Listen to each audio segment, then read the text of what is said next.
So yun guys, no, welcome back to our YouTube channel, no. Bali, kung mapapansin nyo, meron tayo dito motherboard. Ito nga pala yung kasama nung GPU na reference card na kung natatandaan nyo na in-unbox natin siya coming from Amadeo Cavite.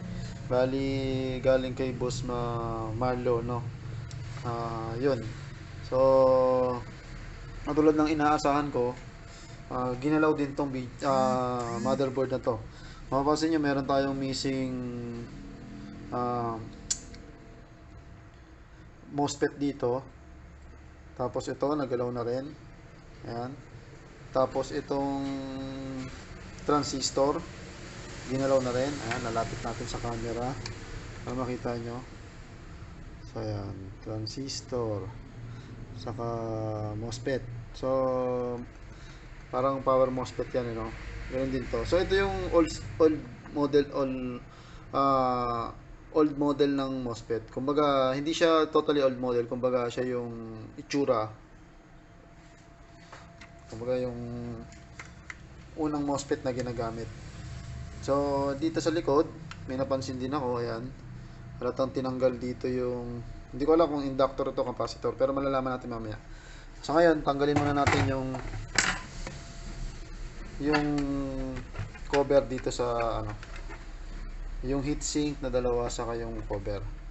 So tanggalin muna natin to.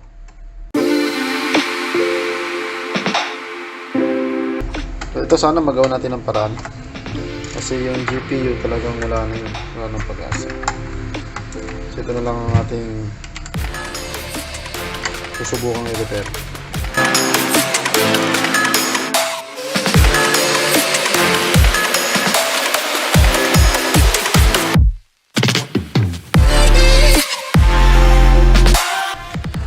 So according doon ko sa may-ari, no power siya.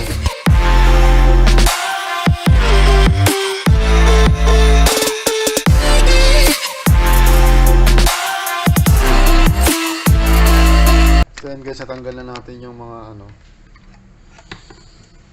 cover. Yon yung nakita natin kanina na ginalaw. Ito, tapos may missing tayo dito. Pero check pa rin natin kung talagang missing yan or mamaya wala naman talaga, no.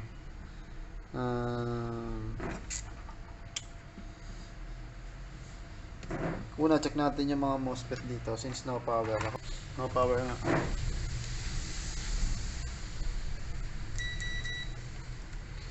Check natin yung mga MOSFET kung may shorted sa MOSFET. Check ko lang yung gate lang.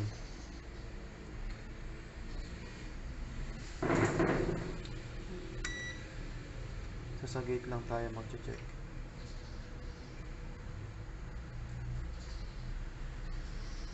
Wala. Dito tayo sa kabila.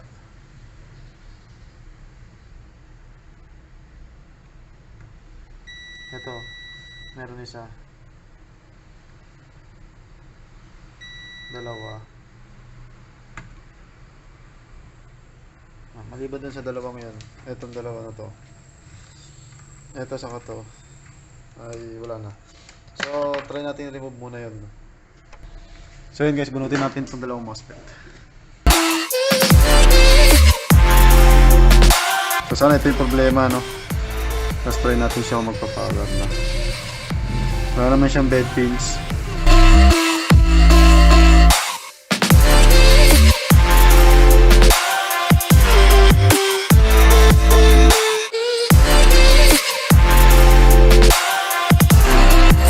Check natin itong MOSFET na tinanggal natin. Shorted siya.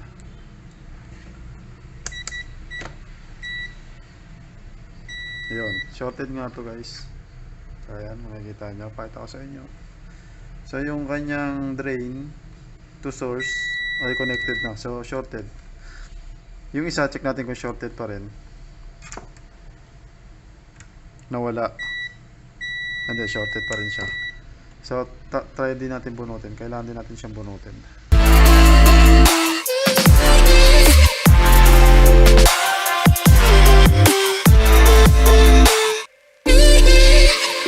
natin yung pad muna.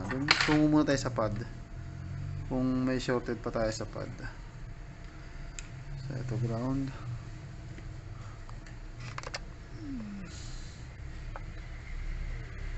Ayan, ground. So ito yung gate natin. So wala na. Ito isang gate. Wala na rin. So check natin yung binunot natin yung MOSFET. Kung shorted ba yung drain to source. Shorted din. So dalawang MOSFET ang ating binunot na shorted. Linisin muna natin bago tayo magkabit. So ito, kailangan magandang MOSFET ang malagay natin. Kung mapapansin nyo, meron tayong driver dito. Ito drivers na chip. Ayan, ito, nakikita nyo ba yan? Linawin natin. Ito, saka to. So hindi ko alam kung good pa yan, kasi nga usually kasi pag na short yan, damay to, saka to. So pero pwede nating i-try. Magkakabit tayo ng MOSFET na dalawa. Hahanap tayo ng magpipit sa kanya. So ayun, meron na tayong pamalit. Ayan, ito yung lalagay natin MOSFET.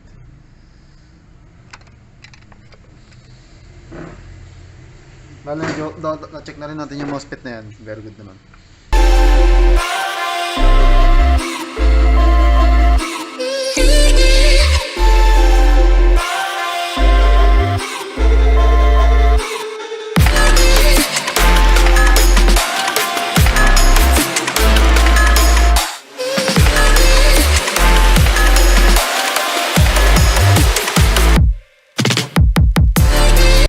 So yan guys, nakabit na natin ng maayos.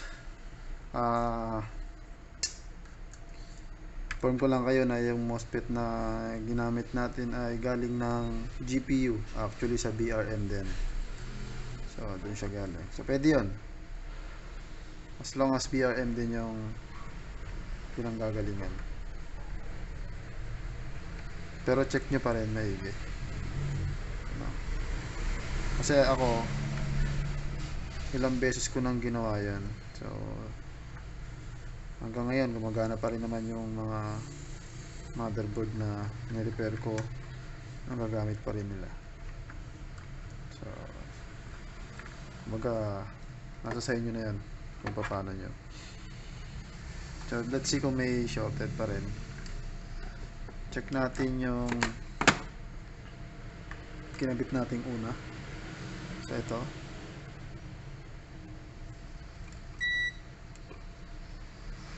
okay, good. Mabila. Okay, so ayos tayo. Ngayon magta-try tayo. Hindi muna natin siya lalagyan ng processor at delikado. Try muna natin siyang i-power on. Tingnan natin kung ikot yung pan. So bale guys, may kulang pa pala tayo, no. Ito nga, minake sure ko lang na missing siya. So missing nga yan. Dahil dito sa ating photo, meron siyang kasama. Ayan. So kakabitan muna natin. Hanap muna tayo. So ito ay supported niya ay 8 gen. So 8 gen to 9 gen pala siya. Hindi siya 6 to 7. So maganda, latest pa tong motherboard na to. So ayan, kabitan muna natin siya ng missing. So ayan guys, kompleto na. So nilagay na natin yung missing components dito sa dulo. Linisin muna natin.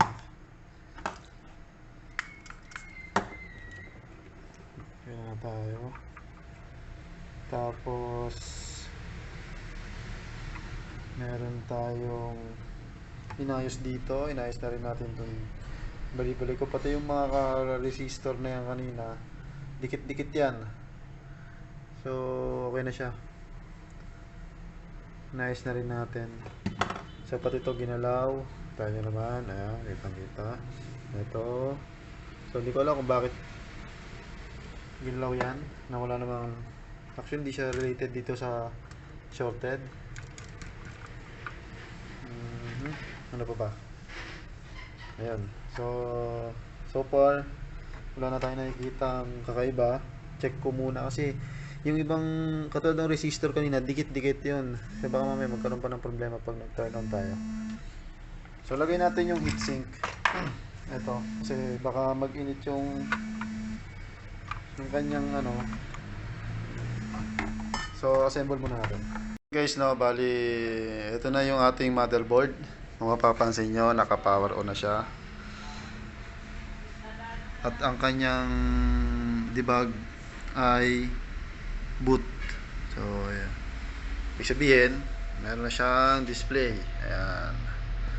So, habol ko lang. Bago ko siya i-power on, chinek ko kasi yung mga parts. Meron tayong napansin dito sa capacitor na ito. Ayan. Pansin naman, no? Kung ano nangyari sa kanya, no? So, lumobo na siya. Sabihin, possible na itong sira. So, pinalitan natin siya.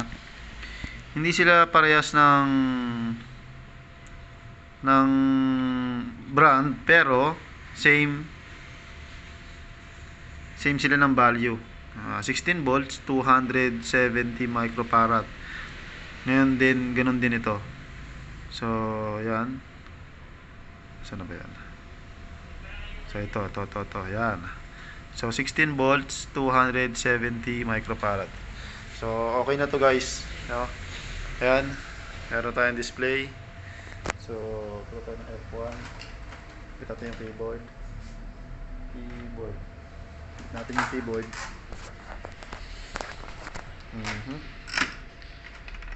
Natin yung keyboard.